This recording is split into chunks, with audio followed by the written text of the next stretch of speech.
dalam bahasa tauhid ini dia itu termasuk kesombongan. Karena apa?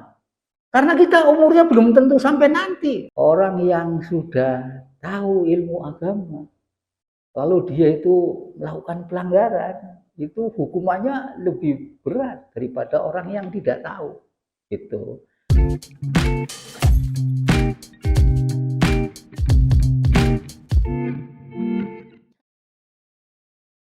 Assalamualaikum warahmatullahi wabarakatuh. Baik, berjumpa lagi di channel Jampiro Media, Menembus Nalar dan Jampiro. Kita mendekati bulan suci yang penuh rahmah, bulan Ramadan ini kita akan menghadirkan narasumber-narasumber yang berkaitan dengan persoalan ketauhidan untuk menyambut bulan suci Ramadan. Dan selama bulan suci Ramadan kita akan mengadakan kajian-kajian yang diisi oleh para ahli-ahli agama yang mumpuni di bidangnya.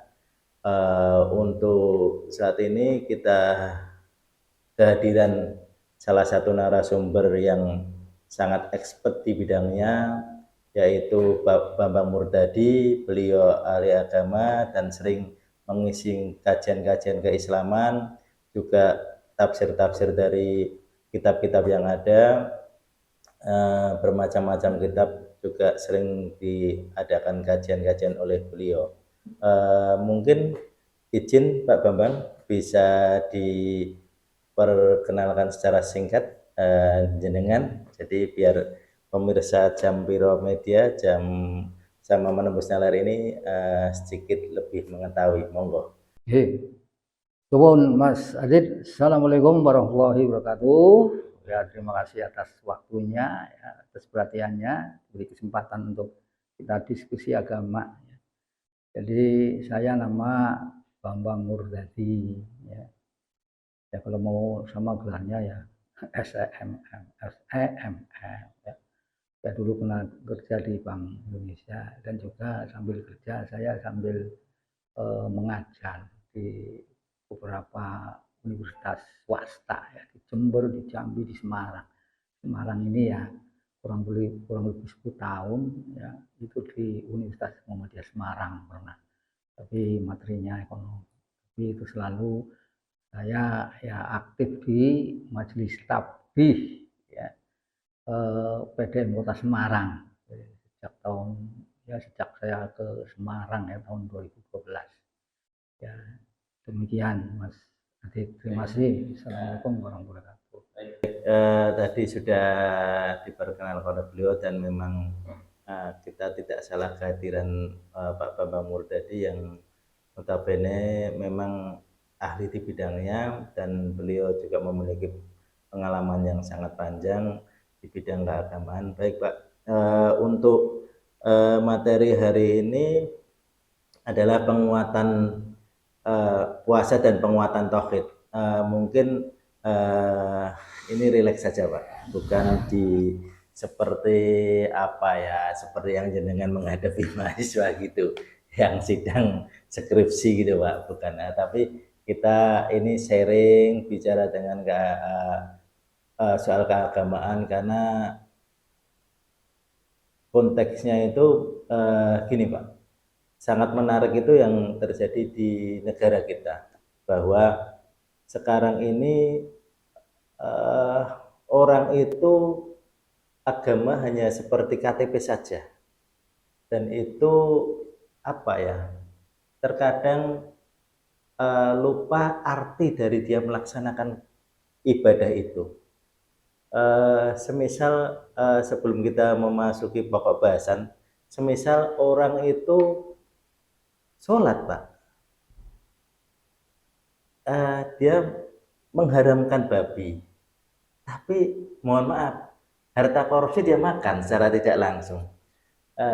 Ini kan apa ya, kontraproduktif, apa ya istilahnya, menurut saya enggak sesuai aja dengan yang ada. Menurut jenengan bagaimana ini Pak, dengan dengan situasi keadaan yang ada di masyarakat kita selama ini, yang terjadi sekarang ini? Ya, Mas Adit, ya terima kasih ya. Sebenarnya jawabnya simpel ya. Kalau kasus di Indonesia ya, lebih khusus lagi kasus di tetangga kita lah ya, tetangga saya. Jadi sebenarnya simpel aja karena saya kan sudah berpuluh tahun ya memberikan ya sedikit sharing agama. Simpulannya itu kurang ngaji, Pak. Ya, jadi ngaji masyarakat banyak ini kalau dibawa saya katakan tafsir itu, jadi seolah-olah sekolah gitu. Jadi kalau kita kita masuk ke ajaran yang lebih mendalam gitu ya, mereka itu kurang gitu. Sehingga ya saya juga kadang-kadang sama Mas Adit, ini orang ini beragama Islam, ya kan? Lalu ya itu tadi tidak makan babi, oke lah. Tapi ketika ke masalah bukan hanya korupsi ya, masalah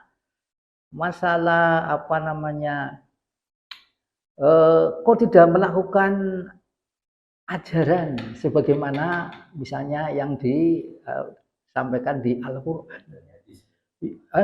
Al-Qur'an ya hadis ya kan. Contoh gini Pak ya korupsi itu sudah jelas. Jadi contoh ya, ini ada Al-Qur'an ya pada ayat 107 itu wal mufuna bi ahdihim idza ahadu. Jadi kamu akan melakukan kebajikan, diantaranya kamu harus memenuhi janji gitu. Kadang-kadang kita temui masyarakat kan janji seolah-olah kan padahal itu merupakan satu prinsip loh Pak.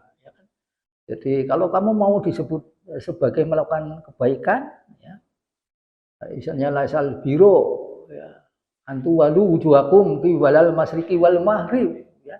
Kamu melakukan kebaikan bukan hanya menghadap wajahmu ke timur dan barat, ya, tapi di situ ada beriman pada Allah, ya, kepada malaikat, kepada hari akhir, kepada nabinya, lalu melakukan sholat. Lalu wal mufu bi adhim illa ahad. Jadi memenuhi janji. Coba Mas Adit ya, Mas. Jadi coba kita kadang-kadang seolah-olah janji itu hal yang biasa. Secara umum ya, janji yang kecil, tidak besar gitu. Lalu ini mestinya dijadikan objek penelitian juga. Orang sudah Islam, sudah sholat, tapi kok begitu mudah melakukan pelanggaran yang berat ya. Kalau korupsi sampai miliaran itu kan berat. Mengapa di sana ya kan? Ya, misalnya gini, orang kalau misalnya melakukan ya pelanggaran hukum, pelanggaran ini ya, lalu dia ketahuan ya, terus dihukum itu kan, hanya diproses hukum. Tapi ketika agama sudah sebenarnya kan ngeri alasan-alasan seorang katakan seorang muslim lah kita kan. Sebenarnya kan sangat mengerikan bahwa kalau melanggar ini jahanam, neraka jahim, ya kan?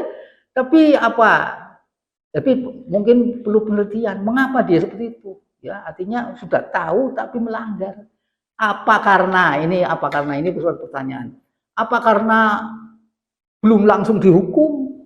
Dihukumnya nanti ya. Sementara kita kehidupan di alam nyata di masyarakat kadang-kadang kan ya berbagi informasi. Yo, kamu juga emang kamu pernah mengalami akhirat ya macam-macam.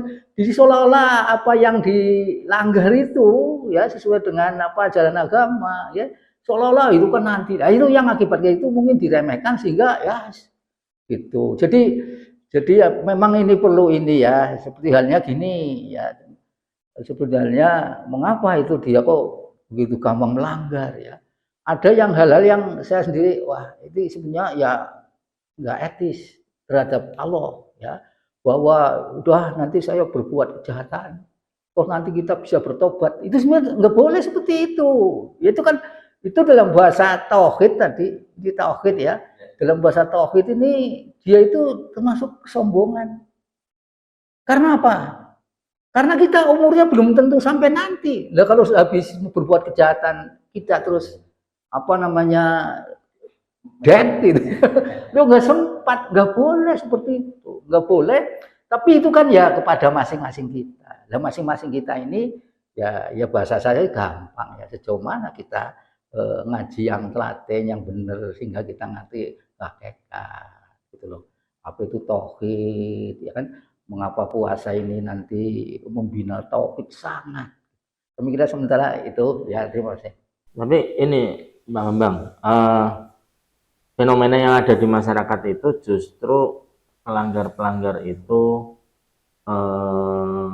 mereka yang banyak melakukan maksiat itu justru orang-orang yang dalam tanda petik public figure, yang dianggap misalkan dianggap kiai atau dianggap ustadz atau apa, yang justru ya dianggap mereka ngajinya udah katok gitu, udah ngaji lama, dan ternyata misalkan dia melakukan hal-hal yang ya akhirnya jadi contoh buat jamaahnya dia, maksudnya kan akhirnya itu banyak terjadi di fenomena yang di negara kita ini. Menurut Pak Bambang gimana? Iya, jadi kita rasakan bersama. Ya bukan rasakan ya, kita tahu lah, ya kan. Itu kalau kembali kepada pemahaman agama dan kepatuhan, ya kan. Jadi kita bertakwa itu kita patuh, ya kan. Artinya patuh, ya menjalankan perintahnya dan meninggalkan larangannya. Lalu ketika kita patuh, ya kita dihadapkan pada kehidupan dunia nyata ini kan ya sangat ini, sehingga apa? Kalau bahasa simpelnya gini, ya. Kalau kamu punya pangkat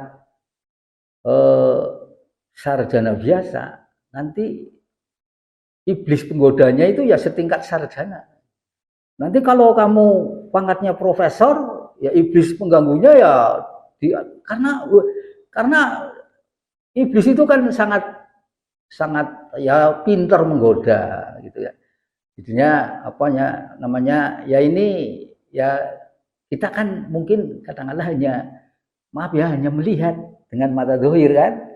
Ini kiai kok ini. Tapi ketika di sana kita dihadapkan dunia nyata, ya godaannya sangat banyak, terutama masalah misalnya penyakit wahan. Penyakit wahan itu ya penyakit yang berkaitan dengan orang ini cara menikmati kemewahan dunia itu gimana. Itu godaan itu ya. Jadi godaan itu sehingga ya kuat dan tidaknya ya masing-masing orang ya tergantung orang itu sendiri. Tapi ya mestinya mereka ini yang sudah tahu agama. Ada loh, ada hadis ya. Orang yang sudah tahu ilmu agama, lalu dia itu melakukan pelanggaran, itu hukumannya lebih berat daripada orang yang tidak tahu. Gitu. Mestinya ini dipahami ya. Jadi ini adalah wilayahnya bagaimana kita membaca ya, istilahnya seseorang muslim dia dihadapkan kepada kehidupan dunia yang godanya sangat banyak. Kalau saya dari kecil dulu punya teman ya, wis opo meneh saiki ya, zaman dulu nyekel agama itu ya seperti bara api, dilepas agama, lepas dipegang tangan ya tinggal. Jadi Allah itu berkali-kali, yang kadang-kadang saya ya jarang mendengar oleh banyak kiai Pak Ustaz. Allah itu dalam Al-Quran sering menyebut walakina aksarnasi la yu'minun. Ya, akan tetapi ya bagian besar orang tidak beriman. Walakina aksarnasi la yaskurun. Bagian orang tidak bersyukur. Walakina aksarnasi la yaqilun. Ya. Bagian besar orang-orang tidak berpikir. Jadi berarti wa qalila ma yu'minun. Jadi hanya sedikit orang yang beriman. Nah, coba kita ya bukan berarti kita tugasnya kita ya dakwah mengajak kebaikan, tapi pada akhirnya Allah kan seperti itu. Bukan kita berarti bangga-bangga kita sedikit, enggak, tugas kita banyak, tapi melihat tadi itu ya godaan-godaan ya keduniawian macam-macam. Tapi ini tapi mau ceritakan. Jadi ada seorang ini, ya orang miskin, karena pembantu ya, kan, membutuhkan uang, ya kan, dikasih uang, ya, nggak mau, itu haram, kan. 2 kali dikasih lagi nggak mau, haram. Jadi saya sampai sama istri saya sampai salut luar biasa. Dia sampai bisa menyebut haram, dia membantu kepada saya. Kok ya bisa ngomong haram? Nah, artinya apa coba? Ya, bukan ini bukan sama sekali orang itu semuanya mengabaikan ya. Ada orang-orang ya. Nanti ada istilah bahasa Quran itu ya hadima yasa'u ila siratul mustaqim. Ya, jadi Allah yang berkehendak untuk orang diberikan petunjuk kepada jalan yang lurus. Allah yang memberi kehendak, yang berkehendak ya. Bukan orang lagi, bukan ya masyarakat dia. Ini kan kiai, ini kan ustaz, tapi ujung-ujungnya adalah Allah yang tahu. Demikian. Ya, memang sebenarnya banyak ya kayak tadi Pak Bambang. Kita manggilnya Pak Bambang aja atau Pak Ustadz? Pak Bambang. Ustadz Bambang. Pak Bambang, jadi kita melihat memang banyak yang tadi yang kasus misalkan mungkin seorang ART yang mungkin dari daerah gitu, dia dulu yang ngaji dengan kiai kampung gitu, yang ya masih idealis sekali, masih ini, jadi ya benar-benar melihat agama itu sebagai tatanan hukum yang harus dipegang teguh, sampai dia akhirnya di kota pun juga masih memegang teguh itu. Cuman justru yang fenomena yang terjadi sekarang itu kebanyakan memang yang orang-orang yang sudah terkenal, itu nyerangnya ke orang-orang yang sudah terkenal. Kalau yang masih di kampung-kampung ini masih relatif lebih aman gitu, Ustadz Kiai itu masih lebih aman, idealis lah. Cuman yang sudah go public, sudah kemana-mana dan terkenal ya. Apalagi sekarang era media sosial itu udah sangat ini ya, melambungkan nama seseorang itu ya, hingga ya mungkin kalau yang tadi disampaikan Pak Bambang, mungkin kuncinya tidak sekedar dari urusan tolabul ilmi atau apa, tapi juga bagaimana menghadirkan Allah di setiap aktivitas hidup seseorang, kan gitu ya Pak Bambang. Nah, bagaimana supaya kita ini, setiap individu itu bisa menghadirkan Allah di setiap aktivitasnya itu. Ya, jadi ini saya dahulu ya, tadi kan tauhid dengan puasa ya kan. Ini belum ditanyakan, tapi ya bagaimana setiap pribadi itu berusaha untuk dekat dengan Allah. Ini sebetulnya ketika kita bicara masalah siang puasa juga sebetulnya arahnya ke sana, meyakinkan. Ya, misalnya mulai dari ayat 183 ya kan, namanya ayat kutiba ya, nggak saya bacakan, nanti disebut ini Ustadz Kutiba ini. Sebentar lagi Ustadz Kutiba ya, artinya di sana ya pertama ya, orang yang ya ayyuhalladzina amanu kutiba alaikumus syamu kama kutiba alal ladzina min qablikum la'allakum tattaqun. Ya, artinya kutiba wajib, tapi bagi orang yang beriman ya. Ketika orang melalui proses puasa ya kan, proses puasa itu proses pensucian jiwa ya. Proses pensucian jiwa, nanti tahap-tahapnya. Lalu di sini datang ayat 186. Nah, ini sebenarnya di sini bisakah seseorang ini sampai memahami dan mengamalkan ayat 186 ya. Jadi 186 itu bismillahirrahmanirrahim, wa idza sa'alaka ibadi ani fa inni qarib ujibu da'wata da'i idza da'ani falyastajibu li wal yu'minu bi la'allahum yarshudun. Jadi ketika kita berlapar-lapar, bersabar-sabar ya kan, lalu kita berinfak-infak macam-macam ya, mungkin bagi manusia seperti ya kita kan, Allah menyuruh kita berlapar-lapar, kita nasinya sendiri nggak boleh makan, hartanya sendiri suruh dibagi-bagi, suruh sabar ya, suruh ini istrinya sendiri kok nggak boleh dikaulikan, boleh sabar. Lalu barangkali ya kan, tapi di sini ada barangkali ini Allah yang di mana? Allah yang bagaimana? Sehingga Allah di situ 186 wa idza sa'alaka ibadi ani ya, dan ya apabila ya ada pertanyaan dari hambaku kata Allah, fa ini korib. Wah di situ puncaknya. Ya kan? Jadi Allah itu deket ya. Jadi kamu nggak usah puasa, gunanya untuk apa, manfaatnya apa, bla bla. Allah dekat ya. Wa idza salaki badiani fa ini korib, saya dekat. Nah, itu. Jadi apa namanya? Coba ini diulang-ulang coba. Saya dekat sama Mas Adit, ya kan? Saya tinggal ngomong deket. Ya deket. Ya. Jadi masa 2 triliun. Loh, Allah deket, Allah di mana? Aina Allah. Ya kan? Ini sebenarnya ini baik dari ayat Al-Quran atau contoh zaman Nabi, zaman itu tuh dicontohkan.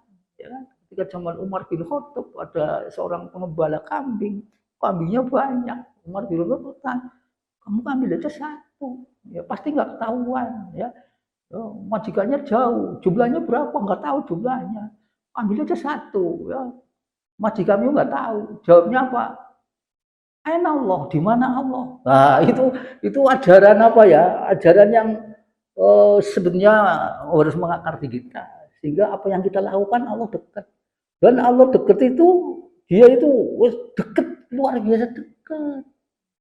Ya kan? Apa dia nggak tahu? Kalau kita tahu kan malu kita. Makanya orang-orang yang ini apa iya dia mengakui Allah itu dekat? Enggak, saya mau korupsi.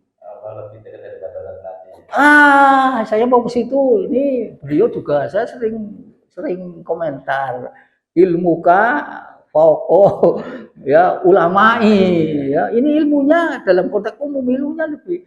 Jadi wa nahnu aqrabu ilaihi minkum walakila tubsirun ya. Jadi saya itu lebih dekat dari ketika lagi sakaratul maut itu Allah lebih dekat, bukan hanya dekat ini nempel enggak, tapi coba ini ya kan itu Allah. Jadi kuncinya adalah di sini adalah bagaimana seorang yakin bahwa Allah itu sangat dekat, dan ini ditegaskan oleh Allah pada surat Al-Baqarah ayat 1 ketika orang sudah berpuasa, berinfak, bersabar macam-macam, maka saya dekat ya, kamu akan dikabulkan kalau kamu berdoa kepadaku ya, asal kamu beriman ya, mudah-mudahan kamu memperoleh keberuntungan la'alakum yarsudu itu. Jadi kuncinya itu ya seperti itu kan, kita ngaji, kita dengarkan apa dasarnya gitu. Dasarnya adalah itu. Ya, gini, Pak Bambang. Menarik ini gini, Pak. Puasa itu kan orang taunya hanya menahan lapar dan dahaga. Padahal kan ketika puasa itu kita melakukan hal-hal yang tidak baik, itu kan percuma hanya mendapatkan lapar dan dahaga saja. Padahal puasa itu kan pengendalian hawa nafsu gitu kan. Karena setiap manusia ya nafsu lapar, nafsu mohon maaf, nafsu seks, menggauli istri yang tidak boleh itu kan. Tapi dan nafsu-nafsu yang lainnya gitu kan istilahnya. Yang terjadi itu ya Idul Fitri ya bahasanya kembali ke fitri itu saja gitu kan. Saya sudah mulai melakukan puasa nih gitu kan misalnya. Jadi saya ikut Idul Fitri, tapi dia tidak memahami apakah puasa itu benar-benar gitu kan. Tidak adakah ketakutan terhadap hal itu gitu kan istilah. Tadi berbicara soal ketauhidan tadi gitu kan. Saya menarik juga ketika ya mungkin tadi disebutkan Umar bin Khattab, saya sedikit mencukil saja cerita bagaimana ketika Umar bin Khattab itu ada anaknya itu untanya itu kelihatan gemuk sendiri di suatu padang rumput yang itu digunakan bersama gitu kan istilahnya. Di situ terus Umar tanya, unta siapa ini? Ya Amirul Mukminin, ini unta anakmu. Dan seketika itu dipanggillah anak Umar itu ke sini. Kamu kenapa kok untamu besar sendiri, gede sendiri? Dijawab oleh anak Umar itu bahwa ya itu unta saya makan. Enggak, pasti orang yang menjaga di sini itu takut karena kamu anak Amirul Mukminin, kan seperti itu. Maka diperintahlah oleh Umar, kalau kamu ini menjual, ini disamakan apa namanya harga unta ini, kelebihannya masuk Baitul Mal. Saking takutnya Umar, dan itu juga ada cerita-cerita yang ini, bahkan Umar itu tidak memperbolehkan keluarganya menjadi pejabat, bahkan anaknya dijadikan apa namanya khalifah selanjutnya, itu tidak diperbolehkan Umar, karena Umar berkata cukuplah dari keluarga Umar saja yang dihisap oleh Allah, yaitu Umar saja. Seperti itu. Ini kan bentuk ketauhidan yang ada, yang seharusnya menjadi contoh, menjadi uswatun hasanah bagi umat manusia selainnya. Seharusnya itu yang di Al-Quran dan hadis itu kan di sana. Tapi itu contoh-contoh itu banyak sekali. Tapi terkadang bahkan ulama yang mengatakan itu hanya sekedar yang tadi dikatakan oleh Mas Dodi, hanya sekedar lip sync, yang terkenal dengan ulama suku gitu kan istilahnya itu. Itu menurut jenengan apakah penyampaian itu tidak tersampaikan dengan baik di masyarakat, atau memang ya itu tadi mungkin ngajinya kurang? Tapi kalau ngaji ya itu tadi izin Kiai, kalau berbicara ngaji juga tidak juga, karena ketaatan itu kan dari kita masing-masing. Ada cerita murid Kiai Bangkalan itu, Kiai Syekhonal Khalil Bangkalan, yang menarik juga. Dia hanya tugasnya tidak bisa seperti yang lain, nahwu, sorof, balaghah dan sebagainya, tidak bisa. Dia hanya sekedar istilahnya kalau di dalam pesantren santri dalam. Santri dalam itu hanya melayani saja gurunya. Dia diperintah pokoknya ini dilayani saja itu. Dia mengatakan ini gurunya Khair Sekonah itu ke Madinah, ke perjalanan haji gitu kan istilahnya. Itu santrinya karena tak apa ininya gitu kan istilahnya, dia dengan Syekhona itu bagaimana takdimnya itu kan istilahnya, dan juga dia ketauhidannya itu, dia sampai selopnya itu atau teklek bahasa dulu itu ketinggalan. Dia bisa membawakan sampai ke Mekah karena keyakinannya pada Gusti Allah gitu kan istilahnya. Jadi kan ini tidak melulu berbicara ilmu, tapi bicaranya soal kepribadian masing-masing yang harus dipupuk, apa namanya, ketakutan itu harus dipupuk pada diri sendiri, tidak hanya dari ulama dan sebagainya, tapi dimulailah pada diri sendiri. Menurut jenengan bagaimana? Iya, itu betul, Mas Adit. Ya, makanya tadi contohnya coba seorang pengembala, apakah dia ilmunya sama dengan Umar bin Khattab atau sahabat? Enggak. Tapi dia diberi, ya itu tadi bahasanya Al-Quran ya lima yasa'u ila siratul mustaqim. Jadi bukan harus, oh berarti harus kuliah tinggi profesor doktor, ya kan enggak. Jadi saya dulu waktu kecil itu ngaji wawalan benerannya, tapi kalau nggak salah pernah. Jadi suatu saat ada ya Kanjeng Nabi itu ada ngaji gitu ya, jadi majlis taklim, ya kan. Lalu Kanjeng Nabi apa namanya, ada orang itu nyeletuk, awas calon penghuni surga, ya kan. Sahabat kan, penghuni surga luar biasa, awas ada calon penghuni surga datang, ya kan. Mana ya, ternyata di situ wawalam ini saya enggak, ya saya hadisnya juga enggak, tapi ya cerita yang baik lah. Jadi ternyata apa? Ya, itu tukang sapu masjid. Ya, artinya apa? Orang kan pikir, oh tukang sapu, paling apa ilmunya kan? Tapi ya dia itu mendapat hidayah dari Allah. Jadi hakikat kita dekat dengan Allah, memahami Allah itu ya harus. Saya juga tadi pagi, ibu-ibu ini nggak bisa Al-Quran terus nggak ngaji, enggak, ya kan? Sudah niat untuk ilmu, insya Allah kalau niatnya benar. Jadi nggak harus seperti itu. Jadi Allah memberi, ya termasuk ya kan banyak contohnya ya. Bilal sendiri ya sebagai muadzin aja sudah dijanjikan Itu. Jadi petunjuk itu ya rahasia Allah lah dengan ya masing-masing seperti tadi kan orang yang membawa sandalnya macam itu banyak. Tapi kira itulah agama. Ya, agama itu memang justru yang profesor yang melanggar yang ini jadi enggak seperti itu tapi ya itu tadi. Jadi apa artinya apa ya? Tadi kan saya menyebut kata kepatuhan ya karena sebenarnya itu kepatuhan ya, kepatuhan ya kalau artinya patuh ya kata gitu. Bertakwa itu kan hanya patuh ya menjalankan perintahnya dan meninggalkan larangannya. Ketika patuh itu ya, lalu ya kalau orang sederhana tapi dia hatinya dibersihkan sama Allah ya akan bersih. Ya melihat terus dia sekolahnya udah tinggi macam-macam. Berarti ini ya. konteksnya apa namanya pada diri kita itu kan ketakutan yang memang apa namanya harus kita pupuk sendiri dan kita kepatuhan ya bertakwa takut sama Allah ini nanti artinya bias kalau tahu enggak kepatuhan ya kepatuhan itu apa perintah Allah ini kita laksanakan. Cuma kadang itu kan orang itu izin dia konteksnya patokannya kan neraka surga gitu kan, tapi kan padahal tidak hanya itu kan. Kalau ini ada sedikit mungkin saya lupa, mungkin bisa diluruskan Kiai.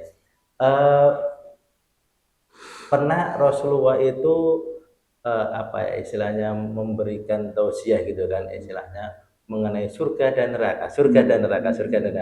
Terus ada badui itu nyeletuk bahwa ya Rasulullah kenapa surga neraka itu terus bukan surga neraka kiamat, mengenai kiamat kok bicara kiamat terus gitu kan istilahnya kiamat terus badui menyeletuk kapan ya Rasulullah kiamat itu kok hanya disebutkan kiamat terus Rasulullah diam saja terus sampai 3 kali terus bukan mangkel ya apa ya istilahnya terus tapi terus dijawab Rasulullah kapan itu bukan persoalan kapan tapi kamu sudah mempersiapkan untuk kiamat itu apa belum kan seperti itu.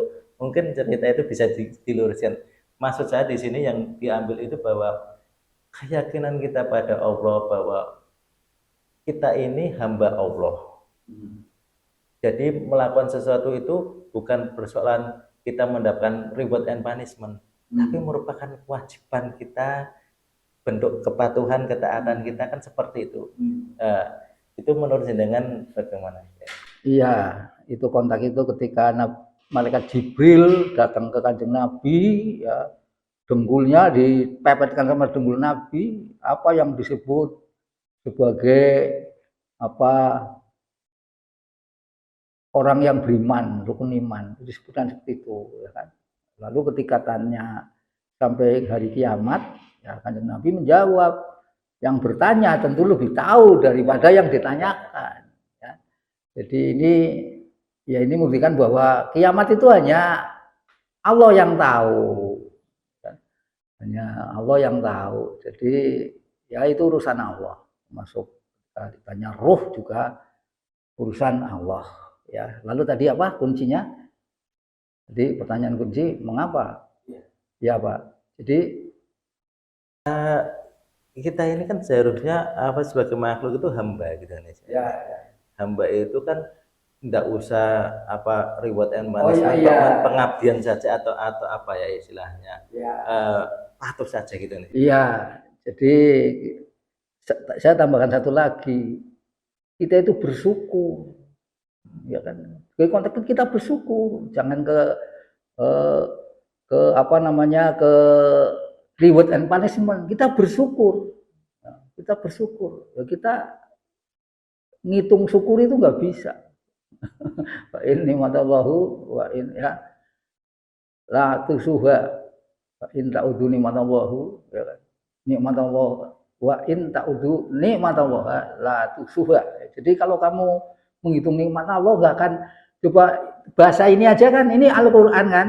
Jadi coba kamu praktekkan itu bersyukur. Ya, Bisa ngitung enggak kamu, ya kan? Kita bisa bangun tidur, ya kan? Bisa melihat, bisa bernapas. Bernapas itu kita memerlukan O2 berapa juta. Enggak akan bisa. Jadi konteks bersyukur. Tapi ketika kita bicara masalah surga neraka sebagai reward dan itu ya kalau kita bersyukur lakukan ini ya itulah jangan bicara itulah ya kan. Nah, jadi kalau sudah bicara itu apalagi yang dibicarakan neraka nanti ya kan wah isinya neraka tok pada tahu ya itu.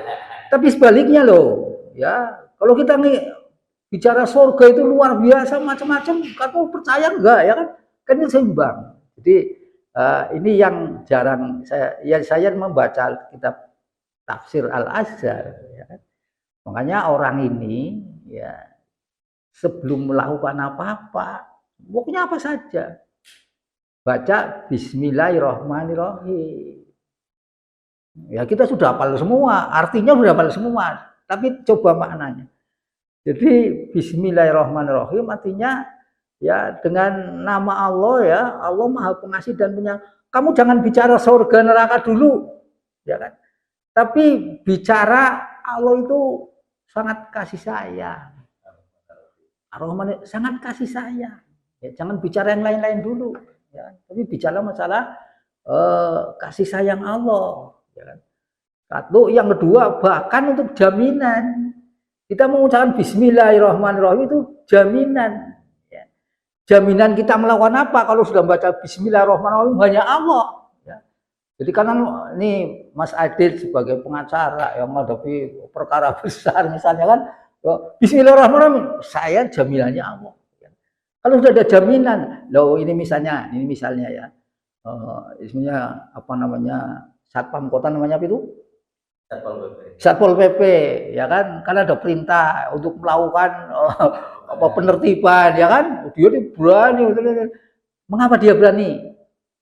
Karena dia pasti dalam pikirannya saya udah ada jaminan dari wali kota, ya kan saya tugasnya gitu udah walaupun di sana ada preman apa, jaminan wali kota, dia yakin diri, pede, apalagi kalau jaminan Allah. Nah itu saya baca di jadi apa namanya kita bicara dulu tadi masalah kita bersyukur dulu coba. Lalu yang kedua kita melakukan apa-apa dengan jaminan Allah. Oh Allah yang menjamin siap melakukan ini. Jadi nggak kenal takut, nggak kenal khawatir, nggak kenal ini ya, nggak kenal apa putus asa, jaminan Allah. Tapi ini semuanya, yuk pertanyaan banyak-banyak itu tadi keimanan bagaimana gitu. Nah, keimanan ini tadi tetap itu ya hadimaya sa'u ila siratal mustaqim Allah. Tapi kan kita manusia berusaha ya kan. Oh, itu manusia cuma doa ya doa ada action loh. Punya doa iya ya kan. Ya tapi ada itu jadi itu mungkin karena ini Pak Bambang saya agak ada kegelisahan dikit tentang jadi pada saat kita ini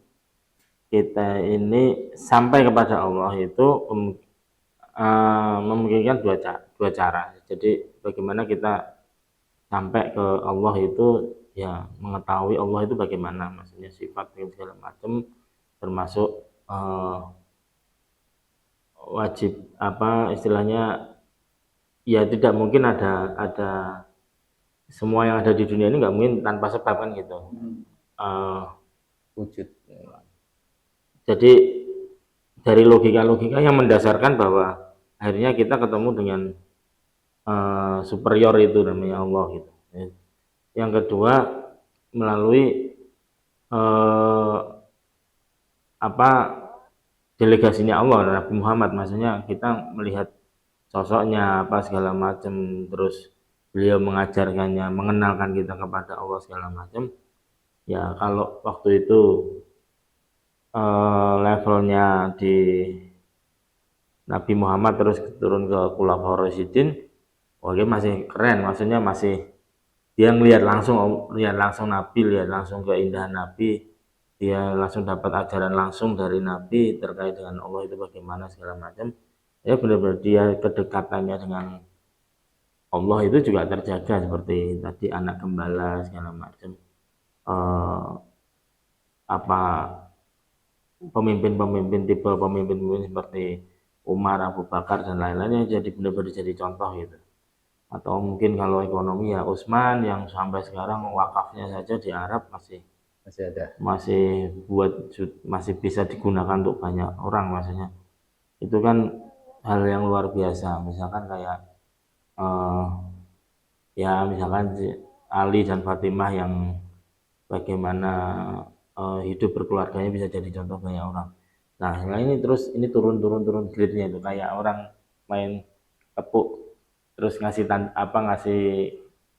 apa namanya tanda gerak terus ke belakang ngasih tahu gitu.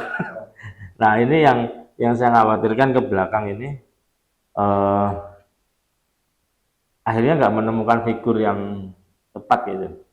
Bahkan kalau kita ngomong orang-orang yang nasionalis itu mungkin sudah nggak memfigurkan Nabi Muhammad, memfigurkannya Soekarno misalkan.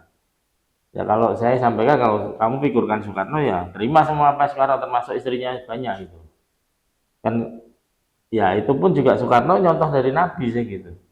Makanya kan yang seperti ini itu bagaimana supaya eh, atau misalkan tidak ditemukan melalui figur-figur itu coba contoh-contoh dari apa dari kiai dari ustadz mungkin bagaimana bisa langsung bypass kita itu ketemu dengan Allah dan tiap hari bisa menghadirkan Allah dalam kehidupan kita gitu. Ya, iya, jadi benar sekali ini. Jadi sering timbul orang itu pertanyaan. Bahkan kemarin saya tuh lihat di kampung Solo, kamu ini di UI Kiai. Jadi ya kita kalau kita dalam konteks kita berdakwah kan ada dua cara ya, dakwah bil lisan, dakwah bil hal. Dakwah bil hal ini ya ini yang perlu untuk dioptimalkan, ya kan? Walaupun tadi ada konteks itu tadi, kalau orang yang diberi hidayah sih nggak perlu dakwah. Jadi terus gimana kita mencari figur gitu ya? Figur ini terdegradasi, ya kan? Ini terkurangi, bahkan ditambahi yang nggak pesan awal, itu kan? Jadi ya kalau saya sih itu tadi. Jadi dakwah bil hal ya, untuk memahami ya eksistensi Allah, ya kan? Apa itu Allah? Sebenarnya sudah ada tuntunan-tuntunan yang dalam bahasa edukasi sederhana ya. Misalnya ada pengajian yang apa namanya menghafal nama-nama Allah yang baik, ya kan? Asmaul Husna namanya itu kan. Ya, tapi memang ketika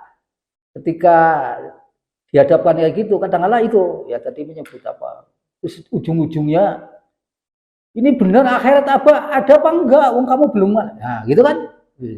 Jadi kalau saya ya berdasarkan ya saya ngaji Allah itu bolak-balik menunjukkan menceritakan bagaimana keberadaan Allah di dalam Al-Quran juga. Nanti kita secara kalau bilhal kan mengamati alam, ya kan? Itu juga Allah menceritakan alam ini ya dituang dalam Al-Quran. Itu. Misalnya gini, kamu yakin nggak tentang aku kata Allah, ya kan? Apa bukti-buktinya? Maka Allah itu berkali-kali inna fi khalqis samawati wal ard wa tilafil laili wa nahari la ayati li ulil albab. Ya itu kan. Jadi ini di lingkungan saya ya karena awam, sebenarnya saya ikut sholat dulu. Ya, coba Bapak pernah nggak Bapak perhatikan, ya kan? Ini bulan apa? Ini bulan Maret. Ya, matahari di mana? Kita kira-kira lurus timur. Ya. Nanti ketika bulan Desember itu paling selatan, 22 Desember paling selatan. Ya kan? Lalu nanti kita kira bulan Juni apa-apa, itu paling utara. Berarti matahari itu kan Jalan kan bolak-balik sudah berapa miliar tahun. Loh kok kita nggak berpikir? Itu kalau jalan terus sana-sana terus nggak balik lagi, lo bolak-balik secara teratur, siapa yang mengatur? Mengapa kok diatur seperti itu? Lalu kita kan gampang aja sebagai manusia yang memanfaatkan bumi dan alam semesta, ya kan? Kalau misalnya nggak seperti itu, di selatan aja, di utara nanti dingin, ya kan? Kalau di utara adil, ya kan? Digeser. Lo yang menggeser itu siapa? Ya kan? Belum lagi nanti masalah gerhana, masalah itu kan semuanya udah diatur. Nanti dibaca surat Yunus ayat 5 coba ya. Jadi waladhi apa tuh khalaqal samawati ya kan. Jadi sangat teratur di situ contoh. Lalu Al-Qur'an juga bilang ini, yang kadang-kadang kita nggak sadar. Kamu pengen mengenal Allah? Pengen nggak? Pengen nggak? Pengen? Ya pengen lah, ya kan yang gampang. Perhatikan, teliti badanmu sendiri. Kalau kamu tahu hakikat hidung, hakikat mulut, hakikat mata, hakikat alis, telinga, dan belum lagi yang di anatomi di dalam itu. Kalau kamu paham, maka kamu akan mengenal Allah. Ya contoh gini, ya ini dari mata aja. Ya. Kalau hubungan mata alis fungsinya apa? Ya untuk cantik-cantik, bukan hanya untuk cantik-cantik. Itu untuk menahan air hujan. Kalau nggak ada alis, jatuh ke mata. Ya kan? Lalu ini namanya idep, ya kan? Kok ada idep? Lalu itu fungsinya untuk apa? Itu fungsinya luar biasa, menahan hujan juga dan menahan idep ini yang hanya beberapa rambut ini. Dia itu menahan sinar matahari. Kalau nggak ada idep ini, langsung matahari ke mata kurang terlindungi. Lalu ada air mata, yo banyak sekali di situ dari mata aja, ya kan? Belum lagi ke hidung, ya ke hidung aja. Oh cuman hidung apa untuk umbel aja? Oh enggak, ya kan? Ya, untuk bernapas, yang dihirup udara umum. Loh kok tiba-tiba yang keluar hanya CO2, ya kan, karbon dioksida, ya, yang O2-nya tinggal di tubuh. Belum lagi rambut, ya rambut hidung ini apa? Ya, itu fungsinya kan coba menahan debu apa macam-macam. Coba kamu mengenal, apakah ya gini begitu saja terjadi? Pasti ada yang membuat. Jadi inner journey sama outer journey ya. Nah, maksudnya melihat ke dalam dan di luar, maksudnya memang kalau kekuasaan Allah kan ya, sampai apa segala macam alam semesta ini, kalau kita masih baru sampai mungkin galaksi, di antara banyak galaksi ada satu galaksi itu miliaran tata surya misalkan seperti itu, sampai banyak itu, dan kita cuma ada di bumi yang kecil ini, maksudnya yang samping itu juga melihat ke dalam diri kita sendiri. Mungkin badan kita ada darah, dari darah ada sel darah itu ada masih di dalam-dalamnya kan masih dalam, sangat kecil sekali. Terus urat itu ada urat apa itu tidak mungkin terjadi tanpa sebab. Kalau orang ateis mengatakan ya adanya semua ini karena dari ketidakadaan, itu kan tidak mungkin itu. Jadi itu wujud ya. Iya. Nah itu Allah berkali-kali bolak-balik kebangetan kamu kalau memahami ayat-ayat saya. Perumpamaan, innallaha la yastahyyi bimasalan mawdudatan fama fawqaha. Allah memberi perumpamaan sampai kepada nyamuk. Kita lihatnya nyamuk geplek, namun ternyata nyamuk itu mengandung apa ya, anatomi yang luar biasa, atau yang lebih rendah dari itu. Jadi bukan ya, kita kalau misalnya kita mau memahami dari galaksi ya itu laut jalur, kita yang deket-deket aja kan. Dari kita ini musim hujan, masih musim kemarau, ya kan? Ada yang tanya di Al-Quran kan, ada yang tanya itu orang, bagaimana mungkin ya kan? Tubuh manusia udah dari tulang belulang nanti mau hidup lagi? Oh gampang bagi Allah, apalagi cuma menghidupkan lagi. Ya, sedang mengadakan yang tidak ada aja mudah, gitu kan? Bagaimana? Itu Allah kan dalam Al-Quran cerita, ya. Jadi kamu lihat tanah kering, tidak kena hujan, itu kan kering nggak hidup. Ya. Begitu hujan, tumbuh rumput macam-macam. Yang rumput juga kan punya anatomi, ya kan nggak sembarang tumbuh, bukan hanya rumput, ya buah-buahan macam-macam. Itu kan, ya itu Allah memberi contoh. Oh, nanti kebangkitan itu gampang, ya. Itu. Jadi, banyak sekali kamu beri contoh. Dan contoh yang mungkin masyhur dan sangat sederhana sekali, ketika daging yang dimakan oleh Rasulullah itu dapat mengatakan kepada Rasulullah bahwa daging itu telah diracun, karena kan Rasulullah kan pernah diracun, itu kan bagaimana bisa ini hewan yang sudah disembelih, dikuliti, dimasak, logikanya kan nggak nyambung nih, nggak ada rohnya, ada nama, tapi dia bisa memberitahu kalau Nabi Isa membangkitkan orang meninggal itu aja, jasad dan sebagainya itu ada, tapi ini daging yang sudah dimasak, itu memberitahu Rasulullah bahwa daging itu, ya Rasulullah, bahwa saya ini sudah diberi racun, gitu ya istilahnya. Itu kan sangat dahsyat kekuasaannya Allah itu kan di situ.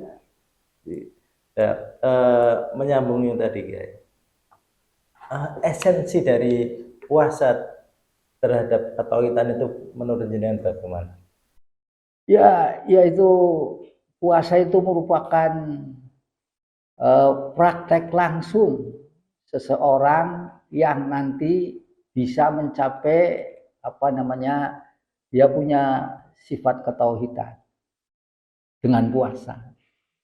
Bagaimana mungkin dia disuruh tidak makan, ya, tidak berhubungan seksual waktu siang, lalu dia mau, ya kan? Dia mau. Itu kan berarti ada zat yang menyuruh saya untuk tidak makan. Jadi itu sebenarnya langsung asal dilakukan dengan benar, bukan hanya ya nggak makan, nggak minum. Jadi seperti itu. Tadi dalam konteks Al-Quran tadi itu 186 itu. Ya, jadi nanti saya percaya ini, saya puasa ini karena Allah sudah ngomong bahwa dekat. Ya kalau ya kan kita yakin, ya Allah itu dekat. Ya, nanti Mas Adi tadi nambahin lagi, ya kan? Lebih dekat dari lahir itu dibaca di surat Al-Waqiah 185. Lebih dekat lagi. Artinya ketika kita mengaku itu Allah dekat. Itu zat yang maha kuasa yang ini dekat, yang maha pengasih dekat dengan kita. Hanya kita kan terus hanya Allah, bukan? Itu tauhid kan, ya kan? Hanya Allah, ya sesembahan kita yang melihara kita. Jadi kembali kepada tadi awal, kayaknya tuh ya kita juga bertanda tanya, bukan kita berarti sok suci, enggak, ya kan? Orang udah puasa, lo dekat, lo kita melakukan kejahatan luar biasa misalnya, itu terus menganggap Allah ini apa? Belum waktu di situ. Dan terkadang kita juga lupa juga ya Kiai. Misal ketika pekerjaan gitu kan, kepada Mas Adik tadi bilang downgrade dan sebagainya gitu kan istilahnya. Itu bahwa ketakutan kita itu kepada Gusti Allah atau zat yang menciptakan kita itu enggak terpatri di dalam diri kita. Iya. Jadi ya tadi kan ditanyakan karena apa? Itu tadi kan karena ya sebenarnya ya kalau bahasa untuk awam yang namanya setan itu dia masuk sampai ke urat darah kita, menggodanya sampai ke sana. Bayangkan masuk ke urat darah kita. Sementara kita mungkin ya kadang-kadang jarang diskusi, jarang disiram, ya udah masuk ke urat darah itu. Halusnya sangat halus, luar biasa itu godaan bahasanya. Dan ini bahasa untuk orang awam dakwah ya gitu. Iya, setan itu iya itu. Jadi godaan setan itu sangat ya sampai bisa masuk ke urat darah, ya, seperti itu. Sehingga orang ya, dalam contoh praktek sebenarnya kita bisa mengambil contoh ya orang lain seperti itu. Misalnya suatu saat itu ada itu yok tinggi ya, misalnya kan dia ternyata ya kan apa namanya tergoda ya ketika disodorin cewek cantik ya mungkin orang jadi kan ada gitu ya, kita bukan ngarang ya, ada itu, tapi ya kita dididik dari itu. Jadi apa itu, kita patuh apa enggak? Patuh. Takwa itu patuh, melihara artinya. Takwa itu bukan takut, takwa itu adalah kita memelihara perintah Allah. Itu kita memelihara enggak ya. Dalam konteks itu biasanya ya orang udah kuat ya ini godaan perempuan misalnya kan. Kepatuhan itu tidak usah dipertanyakan gitu kan, untuk apa kepatuhan itu akan mendapatkan. Oh iya, Allah itu sudah membentengi di Al-Quran, wala taqrabu zina, jangan kamu mendekati zina aja. Tapi saya juga ya namanya kita orang normal ya, katakanlah ada ini, artinya bukan ya istilahnya paling tidak itu ya masih tertarik kalau kita normal kan. Tapi di situ wala taqrabu zina kan gitu kan. Dan ini guys, menyambung yang tadi saya juga apa namanya Pak ini tadi dikatakan lah kita melakukan dosa ini gitu kan, nanti pasti Allah akan mengampuni ibaratnya gitu kan, tobat kita akan mengampuni seperti itu. Tapi kan gini, orang salah memahami terhadap hal itu gitu kan, misalnya maksudnya kamu berbuat dosa jangan berbuat dosa seharusnya kan seperti itu. Tapi kalau umpamanya kita nggak pernah tahu karena kilap dan sebagainya itu bahwa jangan takut, dosamu itu rahmat Allah lebih besar daripada dosamu kan, seperti itu gitu kan istilahnya. Orang memahaminya mungkin salah memahami atau salah persepsi terhadap hal itu gitu kan istilahnya. Maksud saya jangan terus dosa itu menghalangi kamu untuk beribadah kan seperti itu. Tapi orang tadi salah mengartikan. Apakah seperti itu Kiai? Ya itulah kita sebagai manusia ya kan. Kalau yang tidak punya dosa itu malaikat. Kalau yang penuh dengan dosa itu ya setan ya kan. Kita manusia ya mungkin ya kita kadang-kadang melakukan kesalahan. Malah ada bahasa Al-Qur'annya apa? Jangan ngarang-ngarang. Iya bahasa Al-Qur'annya ada itu yang namanya nanti ada mizan, ya kan? Ada timbangan. Kalau ditimbang ya kalau baik semua ya nggak usah ditimbang, ya kan? Adanya ditimbang katanya mau nimbang mana yang baik. Nanti ada muncul orang-orang yang menerima buku catatan di tangan kanan, timbangannya yang baik lu bisa kan gitu. Tapi ya jangan ya makanya kita disuruh istighfar lah tiap hari ya kan. Ar-Rahmanu holabat hudufi. Jadi Allah memang mengampuni, ampunan Allah, kasih sayang Allah lebih besar daripada murka Allah sih. Tapi itu jangan inilah ya, kita berusaha lah. Kita kadang-kadang ya teman saya sendiri ya apa ini ya, kecuali nabi ya maksud kita manusia biasa ya gitu. Tapi jangan maksudnya jangan sengaja lah, jangan sengaja banget atau ini ya. Mungkin sudah cukup ya. Cukup ya, oke. Baik, mungkin ada kesimpulan atau apa yang ingin disampaikan Kiai? Ya, jadi bahwa puasa ini adalah perintah Allah, wajib bagi orang yang beriman. Tapi hendaknya kita pahami bahwa puasa ini bukan sebatas perintah yang pesannya itu berat nggak makan. Justru dengan puasa ini itu bentuk kasih sayang Allah kepada kita. Karena apa? Di bulan puasa ini Allah membuka surga, menutup neraka. Dan yang paling penting, ya paling istilahnya ya kulu amali ni adama lahu ilamin siyama ya. Wa inahu li, ya, wa ana ajibihi. Nah, jadi setiap amalan Adam di luar puasa itu untuk manusia, ya hitungan pahalanya paling ya 700, ya kan 10 kali 700. Tapi ketika puasa wasiyama li, ketika bulan puasa hitungannya terserah Allah, nggak terhitung. Sehingga itu iming-imingnya luar biasa, ya. Jadi imingnya luar biasa itu ya Allah apa agar kita tertarik, ya kita tertarik nggak tertarik Allah nggak rugi, ya. Tapi artinya kita paham, kita dapat bonus, lalu paham bahwa kita itu hanya punya Tuhan Allah yang disembah, yang memelihara, dan kita nanti akan kembali ke haribanya. Itu barangkali kesenangan. Baik pemirsa Jampiro Media menembus nalar Jampiro, kita tadi telah mendapatkan pencerahan yang sangat baik, dan jangan lupa untuk like and subscribe Jampiro Media, Jampiro dan menembus nalar, channel kita, channel hidup kita, channel yang membangun, channel yang kreatif, channel yang menginspirasi kita semua. Tunggu kita di kajian-kajian selanjutnya selama bulan Ramadan ini.